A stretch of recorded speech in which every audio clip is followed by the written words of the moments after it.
మాటలతో హృదయాలను తాకినటువంటి మహానేత, జాతీయ స్ఫూర్తిని జ్వలింపజేసి దేశానికి దిశానిర్దేశం చేసినటువంటి తత్వవేత్త, భారతరత్న అయినటువంటి శ్రీ అటల్ బిహారీ వాజ్పేయి గారిని స్మరించుకునే అవకాశం ఒక గర్వంగాను, గౌరవంగాను, అమరావతికి శుభసూచకంగాను భావిస్తున్నాను. అటల్ బిహారీ వాజ్పేయి గారిలో ఎన్నో గొప్ప లక్షణాలు ఉన్నాయి. ఇప్పటివరకు చాలామంది మాట్లాడారు. అయితే నేను మూడు విషయాలు మాట్లాడదలుచుకున్నాను. మొదటిది కార్యదక్షత. అతి తక్కువ మంది నాయకులలో సాహసం, సౌమ్యం రెండూ కలిసి ఉంటాయి.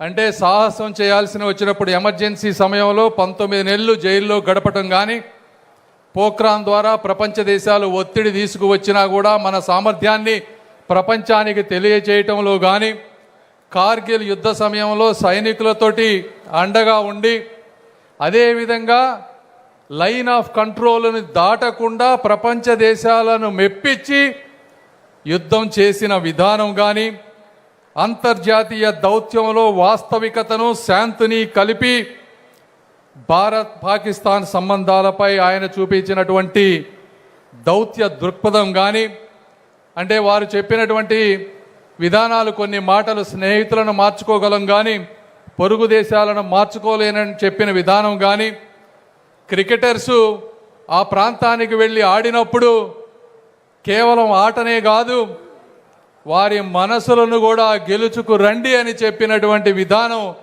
ప్రతి ఒక్కరికి స్ఫూర్తిదాయకం. రెండవది వారి వ్యక్తిత్వం.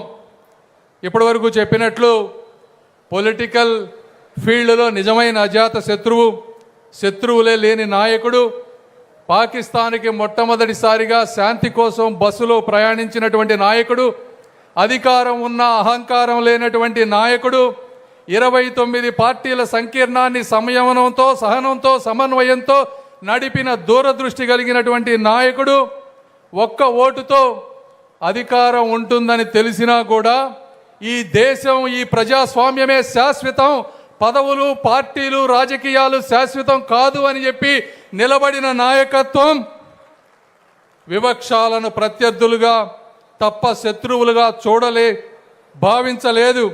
ఎందుకంటే ఆయన మాటల్లో దేశభక్తి ఉంటుంది కానీ ద్వేషం ఉండదు. అది కూడా మా అందరికీ స్ఫూర్తి. మూడో విషయం తీసుకొస్తే నాయకత్వం, పరిపాలన. మీరు ఈరోజు చూస్తున్నట్టు ఇప్పటివరకు చెప్పినట్టు మోదీ గారు కానీ, ఇప్పుడు గవర్నమెంట్స్ కానీ ఫాలో అవుతున్నటువంటి ఎన్నో అటువంటి కార్యక్రమాలకు వారు పునాది వేశారు.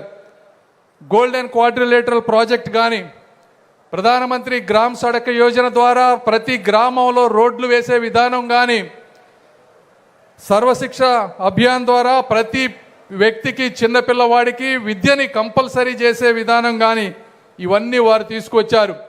ఈ సందర్భంగా వారి పరిపాలన దక్షతకు ఇంకో విషయం కూడా మాట్లాడుకోవాలి. వారు ఆ రోజుల్లో ప్రధానమంత్రిగా ఉన్నప్పటికీ కూడా దేశంలో తెలివైన వారు ఎవరున్నారు, ఈ సమాజం పట్ల ముందు చూపుతో ఎవరున్నారని గ్రహించినప్పుడు ఆ రోజు వారికి కనపడినటువంటి వ్యక్తి గౌరవ ముఖ్యమంత్రి నారా చంద్రబాబు నాయుడు గారు. దేశంలో డబ్బు లేకపోతే పీపీపీ విధానంలో రోడ్లు వేయవచ్చు అని చెప్పినటువంటి సలహా కూడా ఆ రోజు గౌరవ ముఖ్యమంత్రి చంద్రబాబు నాయుడు గారిదే.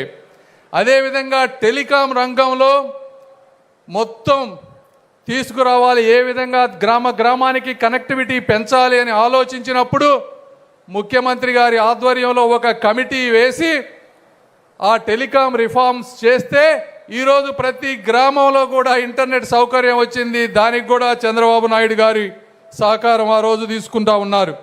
వీటన్నిటికంటే ముఖ్యంగా రాష్ట్రపతిని సెలెక్ట్ చేసేటప్పుడు గౌరవ ముఖ్యమంత్రి గారికి ఒక పేరు చెప్పారు.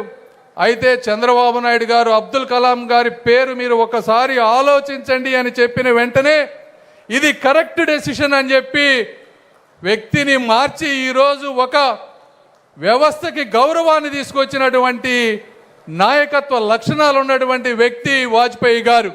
అంటే కోఆపరేటివ్ సహకార ఫెడరలిజంలో మనకంటే తెలివైన వారు, మనకంటే గొప్పవారు ఎవరైనా ఉంటే వారి సలహాలు తీసుకొని సమాజాన్ని ముందుకు తీసుకు వెళ్ళగలిగిన వ్యక్తే నిజమైన నాయకుడు.